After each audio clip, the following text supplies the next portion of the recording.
iyi mwumva ni radiyo ijwi ry'Amerika.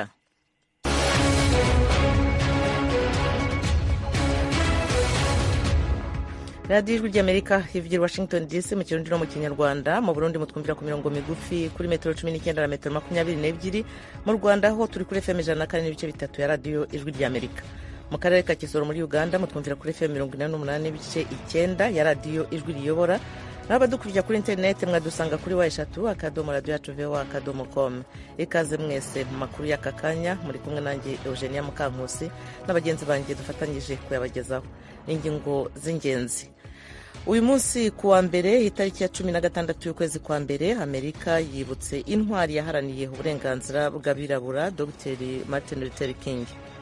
Abantu bose bakuranye nawe, abandi bamwe barapfuye abandi bashariho, n'abandi banyamerika benshi bagumye bamukurikirana cyane cyane abantu babirabure.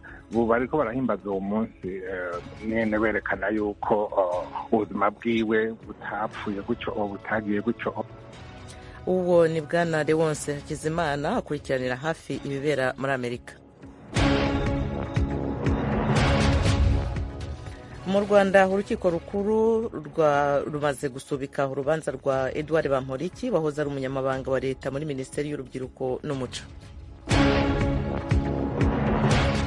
Naho mu mahanga impanuka ya bisi yabaye kuri uyu wa mbere muri Senegal yahitanye abantu 19, abandi batari bake barakomereka. Aya makuru hamwe n'ayandi ni mu kanya gato.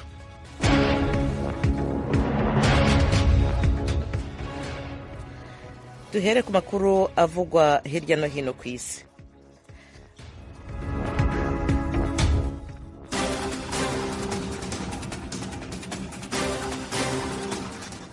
Impanuka ya bisi yahitanye kuri uyu wa mbere abantu muri Senegal, abantu 19 n'abandi batari bake barakomereka. Inkuru mugezwaho na Fide Niyongabo.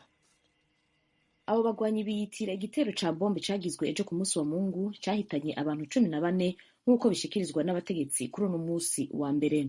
Mu rwandiko bashize mu kinyamakuru cabo ca Amak, abo bagwanyi bavuga ko bateguye ico gitero aho batega bombe muri iryo shengero riri Kasindi, baca bayituritsa igihe abantu bariko barasenga.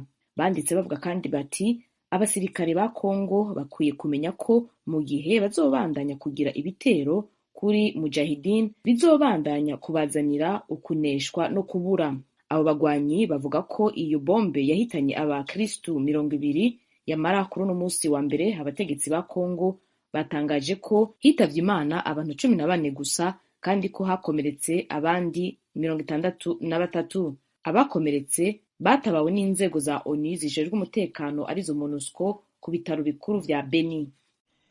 Uwo ni Oriane Tangishaka mu tabare, ntabwo ari inkuru twari twababwiye, ariko iyo yatubwiraga ko leta ya Kisilamu yemeza ko kuba abantu 14 barishwe mu rusengero muri Repubulika ya Demokarasi ya Kongo.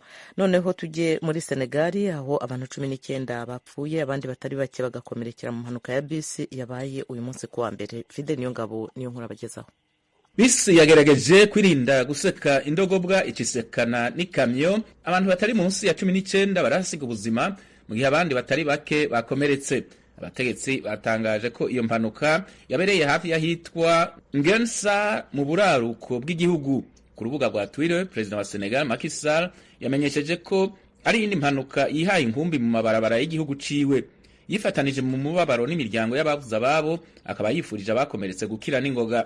Mu rwiheza abantu 40 barapfuye mu mpanuka ya bisi yabereye mu mihana y'ahitwa Nivi mu ntara ya Kafrine. Inyuma y'iryo sanganya leta yaratangaje ingingo nshasha zigenewe kugabanya impanuka zo mu mabarabara y'igihugu. Amasanganya yo mu mabarabara ni ibintu biba kenshi muri Senegal kubera amabarabara mabi, imodoka zitameze neza n'abadereva batubahiriza amategeko. Mu mwaka wa 2017 abantu 25 barapfuye igihe amabisi abiri yasekana. Benshi mu bapfuye bari bagiye mu gisagara ca Tuba kiri hagati mu gihugu mu bisabisho by'umwaka by'abayisilamu. Radio Ijwi ry'Amerika.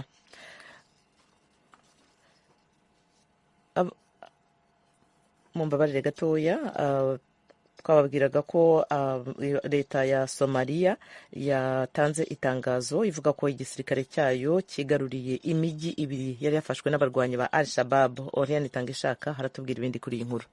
Umushikiranganji ajejwe kwivuna abansi wa Somalia Abdulkadir Mohamed Nur yabwiye ijwi rya Amerika ko abasirikare b'igihugu bifatanyije n'abanyagihugu bigaruriye uducimbiri twa Haradere na Galchad batarinze gutana mu mitwe n'abagwanyi ba El-Shabab kubera abo bagwanyi baciye bahunga intambara. Haradere kari ku kivuko kiri mu kigwati gikomeye kandi cahora gikoreramwo abasuma biba mu nzato. Ni agacimbiri kandi kari mu ntara ya Galmudug kahora mu minwe ya El-Shabab gushika kuri uno musi wa mbere. Umushikiranganji Nur avuga ko igisirikare cyafashe utwo ducimbiri gifashijwe n'abanyagihugu b'abagwanyi bo mu karere hamwe n'abanyagihugu baba muri ivyo bigwati nyene. Avuga kandi ko ata abanyagihugu bahora baba mu gacimbiri kubera El-Shabab yatumye abanyagihugu bomoka, amaduka agahava akugara. Leta ya Burkina Faso yatangaje uyu munsi kuwa mbere ko intagondwa z'abayisilamu zashimuse abagore bagera kuri 50 mu ntara ya Sumu iri mu majyaruguru y'igihugu ku itariki 12 na 13 z'uku kwezi kwa mbere k'uyu mwaka. Amakuru nkuru mugezwaho na Fidel Niyongabo. Abantu bitwaje ibigwanisho banyuruje abo bapfasoni igihe bariko bamura ivyamwa hanze y'imihana y'ahitwa Liki hafi y'ibirometero 15 umuntu avuye mu gisagara ca Aribinda no mu kindi gice kiri mu burengero bw'ico gisagara. Itangazo ya leta rimenyesha ko igikorwa cyo gutora abo bapfasoni banyurujwe ari bazima catanguye. Burkina Faso imaze igihe ihanganye n'umugumuko w'intagondwa z'abayisilamu zikorana n'umugwi Al-Qaeda na leta ya Kiislamu watandukiye igihugu bihana urubibire ca Mali mu mwaka wa 2015 naho amakungu yagerageje guhagarika uwo mugumuko. Abantu ibihumbi n'ibihumbi barishwe, abandi barenga miliyoni 2.7 baravuye mu vyabo mu karere ka Sahel.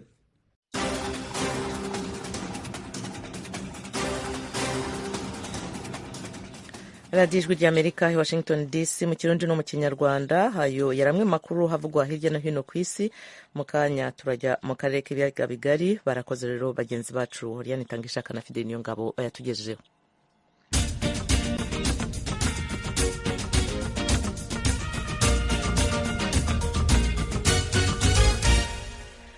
Mu Rwanda kuri uyu wa mbere umucamanza mukuru mu rukiko yasubitse urubanza rw'umunyapolitiki ni Edouard Bamporiki mu buryo butunguranye. Uyu mugabo wahoze ari umunyamabanga wa leta muri Minisiteri y'Urubyiruko n'Umuco aregwa ibyaha byo gusaba no kwakira ruswa. Inkuru twabajije mugenzi wacu Eric Bagira ubusa. Kwewe neza Jenny Mukankusi. Yekomera, umucamanza yatanze izihe mpamvu zatumye hasubika urwo rubanza rwa bwana Bamporiki? Komera nawe Jenny Mukankusi, zimwe mu mpamvu umucamanza yatanze zanatangajwe n'umuvugizi w'inkiko bwana Alison Mutabazi nk'uko bigaragara mu bitangazamakuru byegamiye kuri leta nka igihe.com, bavuze ko urukiko rutarabasha gusesengura neza urubanza rwa bwana Bamporiki, ari nayo mpamvu bahisemo kurusubika bakarwimurira ku yindi tariki muri uku kwezi kwa mbere. Urwo ni urubanza rwavuzwe cyane kuva mu mwaka wa 2022 na n'ubu rukivugwa mu bitangazamakuru byo mu Rwanda. Birashingira kuki? Kimwe mu byatumye ruvugwa birashingira ku muntu wari we uhereye kuri bwana Bamporiki Edouard. Yari umunyamabanga wa leta muri Minisiteri y'Urubyiruko n'Umuco. Ni umuntu wagiye amenyekana mu bihe bitandukanye bitewe n'uburyo yarameze, uhereye ku kuba yaba umudepite na mbere yaho. Ni umuntu watangiye yamamaza gahunda ya Ndi Umunyarwanda igomba guhuza abo mu bwoko bw'Abahutu n'Abatutsi mu bumwe n'ubwiyunge. Ariko noneho igikomeye cya mbere na mbere cyatangaje abantu ni uburyo u Rwanda rutihanganira ruswa, ariko noneho akaza mu ba mbere mu bafungiwe iwe mu rugo. Na n'ubu ngubu ukurikije wenda ibyo abantu bavuga bakibaza uburyo urukiko rwamukatiye imyaka 4 kandi ubushinjacyaha bwari bwamusabye imyaka 20 niyo gutanga ihazabu ya miliyoni 200, ariko urukiko rukavuga ruti agomba gutanga miliyoni 60. Kugeza ubu rero kimwe wenda mu byo umuntu yavuga kuba rwaravuzwe, ibyo byose wabishingiraho ukurikije uko Bamporiki amenyekana. Ni umuntu wagiye yumvikana cyane avuga ko ashyize imbere iyo gahunda y'ubumwe n'ubwiyunge hagati y'abahutu n'abatutsi, ariko nanone akavuga uburyo yinjiye umujyi wa Kigali ahagana mu mwaka w'2000, akinjirana ibiceri 300, ariko noneho nyuma y'iyo myaka abandi bategetsi barambye mu butegetsi nta n'umwe wigeze atangaza umutungo we akavuga ko amaze kuzuza miliyari y'amafaranga. Icyo kintu cyose gituma abantu bakomeza kwibaza ngo bizagenda bite. Eric, twibutsa gato noneho Bamporiki uwo ari we n'ibyo ashinjwa ko baba batamuzi. Kugeza ubu ngubu Bamporiki yari yujuje imyaka 40. Nakubwira ko yatangiye ari umuntu wenda nk'uko nakubwiye avuga ko yinjiye muri Kigali afite imyaka yinjiye muri Kigali akora imirimo yise ngo yacukuraga imisarane, ariko urwo rugendo rwose ruragenda rumugeza ku mwanya wa minisitiri, ruragenda rumugeza ku kuzuza miliyari y'amafaranga, kugeza ubwo abantu batangira kwibaza ngo uwo muntu wakoze urwo rugendo afatiwe muri ruswa muri ubu buryo, abantu bagatangira kubyibazaho. Ni ukuvuga ngo rero uko kuguma bamwibazaho, hari n'abantu ugiye mu mbuga nkoranyambaga bari kuvuga bati kukuba ari mu ba mbere bafungiwe iwabo mu rugo kandi yaranyuze muri urwo rugendo rwose, bakavuga bati byanze bikunze ashobora no kutagira icyo inkiko zigira icyo zamukoraho. Bakavuga bati no kuba yarafungiwe mu rugo wenda barangije kumubabarira. Mu yandi magambo, Eugene Mukankusi, nuko naba mbikubwiye, igihe tugitegereje icyemezo cy'umucamanza kizatangazwa ku itariki ya 24 z'uku kwezi kwa mbere. Eugene Mukankusi. Eric bagira ubusa, urakoze, reka dutegereze icyemezo cy'urukiko. Ndagushimye nanjye.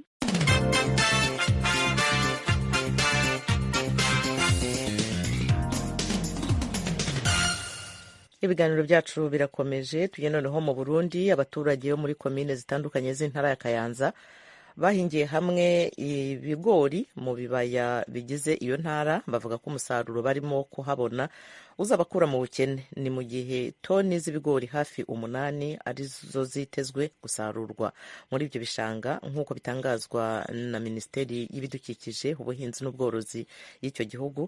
Inkuru mugezwaho na mugenzi wacu Thierry Vendayishimiye ari Kigali mu Rwanda.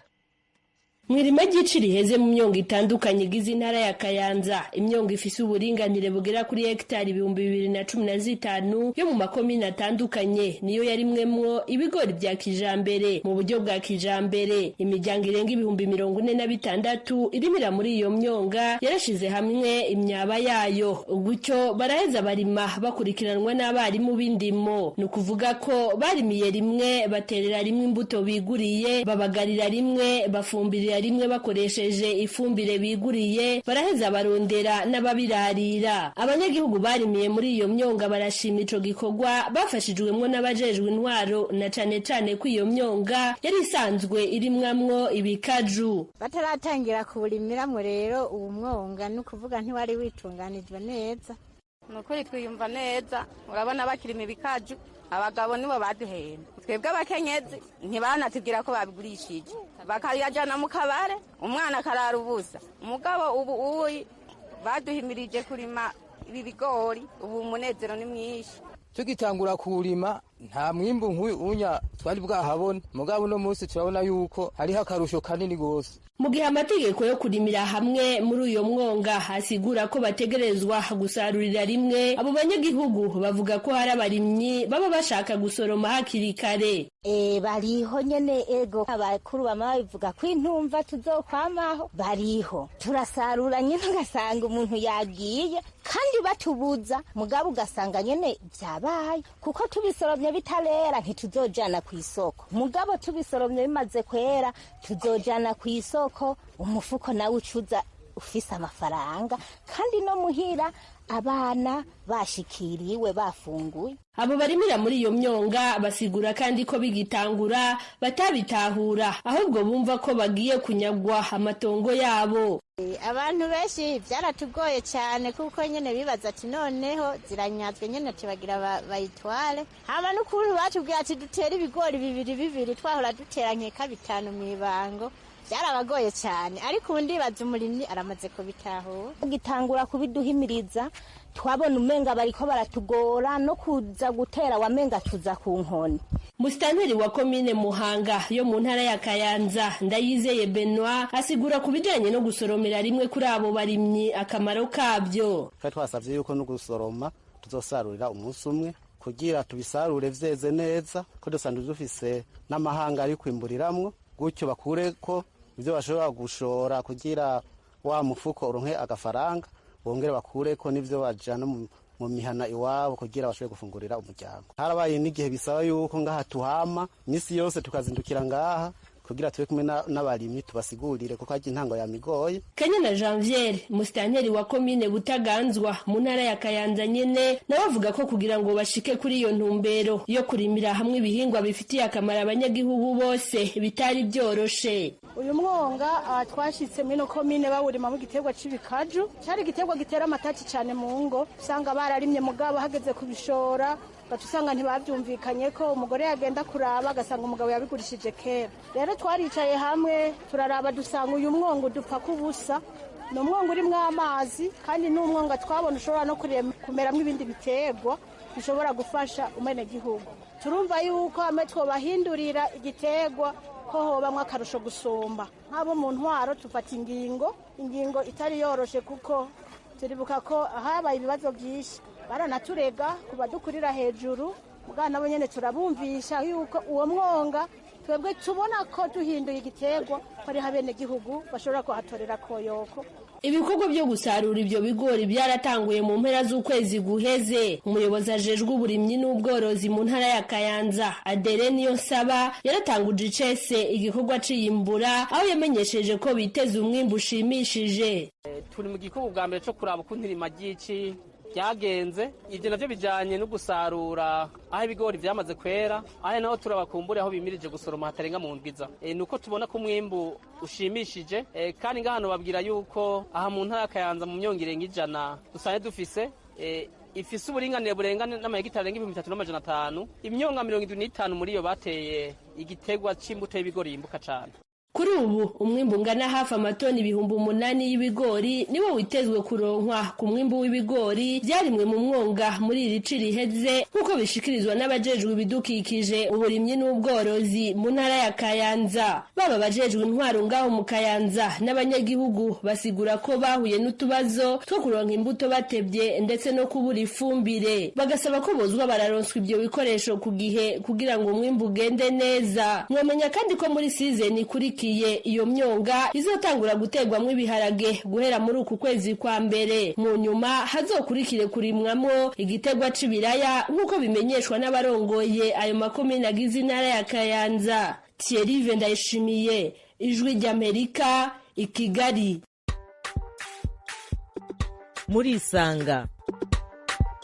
Murisanga ni ikiganiro cy'Ijwi ry'Amerika kibanda ku bibazo binyuranye byo mu karere k'ibiyaga bigari bya Afurika.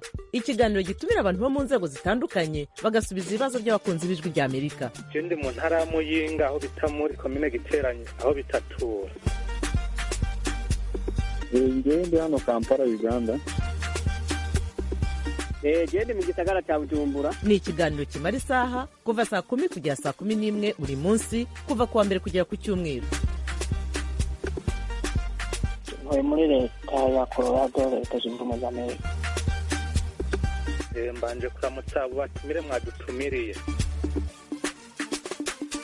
Nawe turagutumiye. Kurikira Ijwi ry'Amerika aho uri hose, haba kuri radio, kuri telefone no kuri mudasobwa. Nawe turagutumiye. Ntuziheze urararitswe buri munsi saa 10.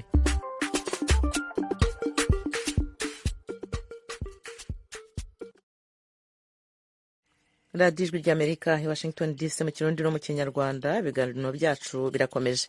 Uyu munsi ku wa mbere tariki 16 ukwezi kwa mbere amerika yibutse intwari yaharaniye uburenganzira bw'abirabura Dr Martin Luther King yiciwe mu mujyi wa Memphis muri leta ya Tennessee ku itariki ya 4 y'ukwezi kwa 4 umwaka w'1968. Ejo ku cyumweru yari kuba yujuje imyaka 94.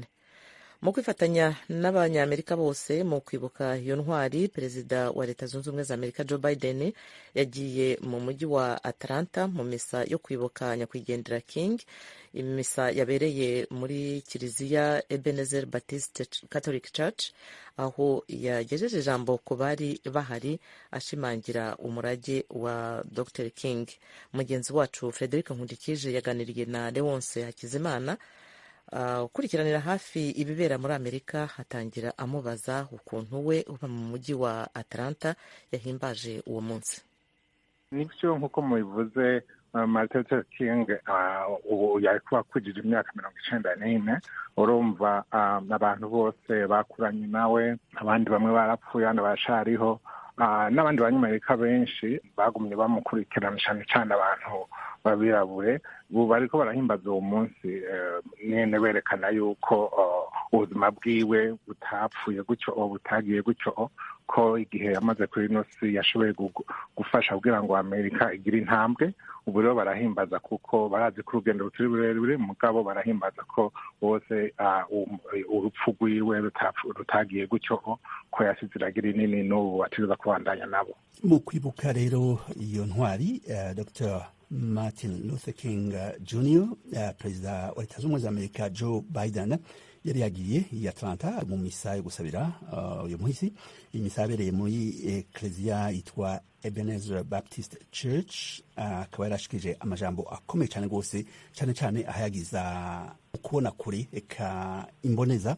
Avuga ko yari imboneza, avuga ko Martin Luther King yari imboneza mu buryo bwinshi cyane rwose mu bintu bitandukanye.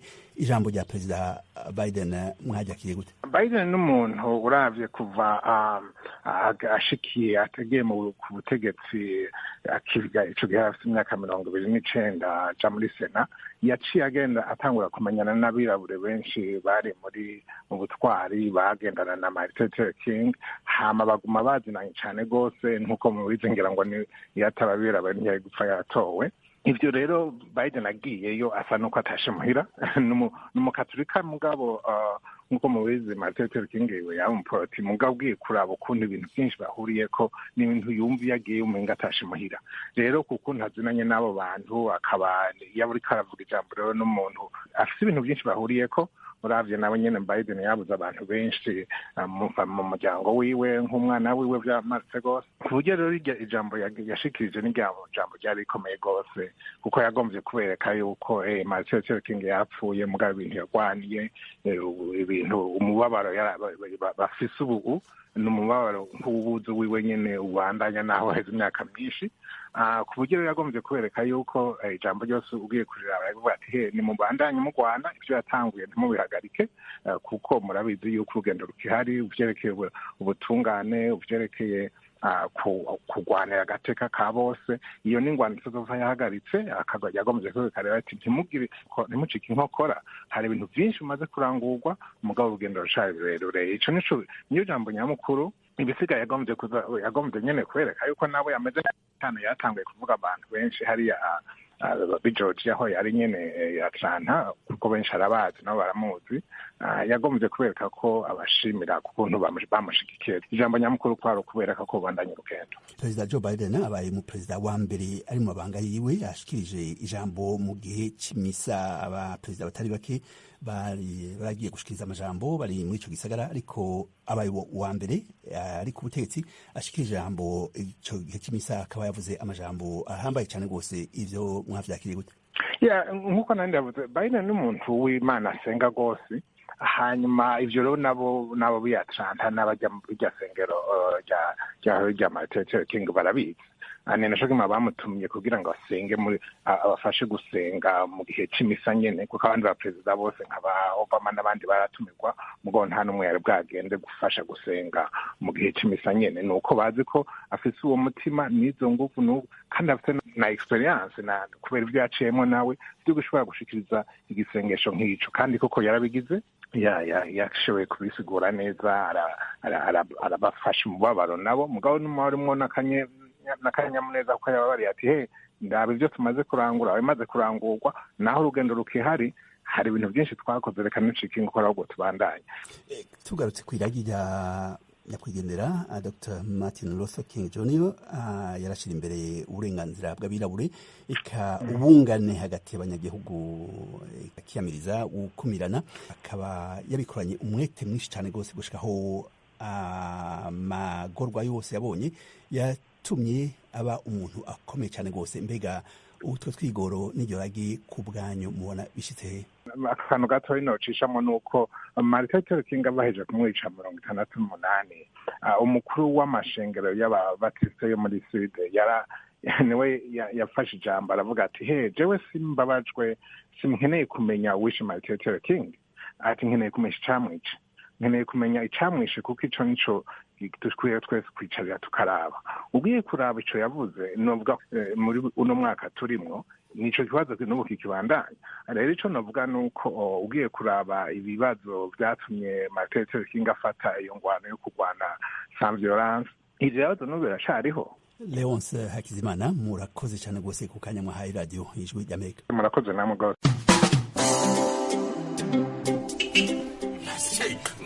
Igira hirya ariko madamu, winyegera ariko abanyabugongera ntabwo njya mbizera, muri abanyamitwe ngo jewe ndi uw'ibihugu. Yego rata, uri umunyarusangikazi kuko nibo bagenda bimyozora nk'inka zabo. Ariko abirasi bimuhumuruka mani. Shofe, wewe ndabona ashaka uri iwacu rusangi, uradutwara neza kandi ndakwizeye. Mie kwetu ni bugo. Ndiyo bugo. Wiki?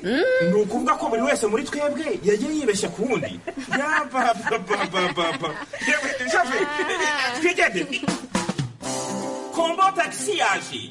Taxi ikorera hafi y'umupaka. Ishobora gute gutwara abantu baturutse mu mihingo yose kandi bafise byinshi bibatandukanye. Kombo taxi muyitegurirwa kandi mukayigezwaho na La Benevolencia Royal.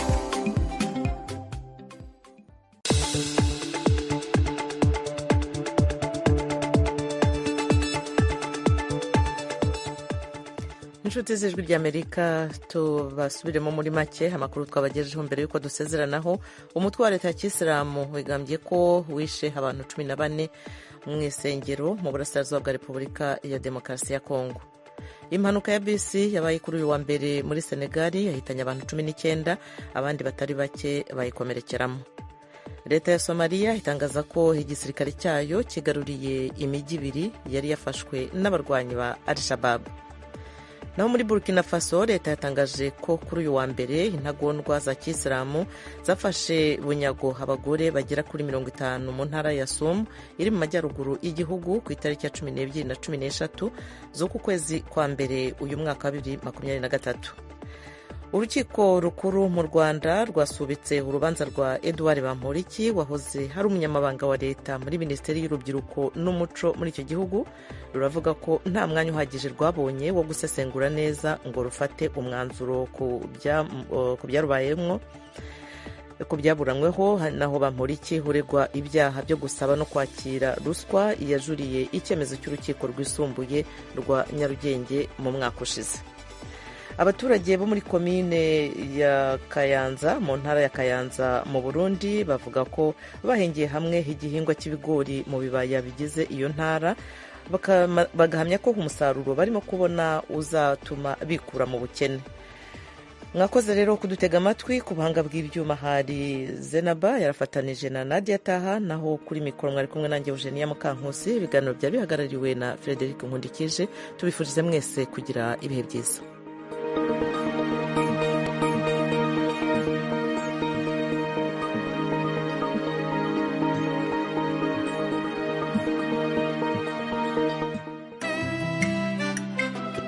It's an MP record. Dr. Mash Production. Holy Seven, your smile. Nasikiliza sauti ya Amerika. Tusikilize sauti ya Amerika.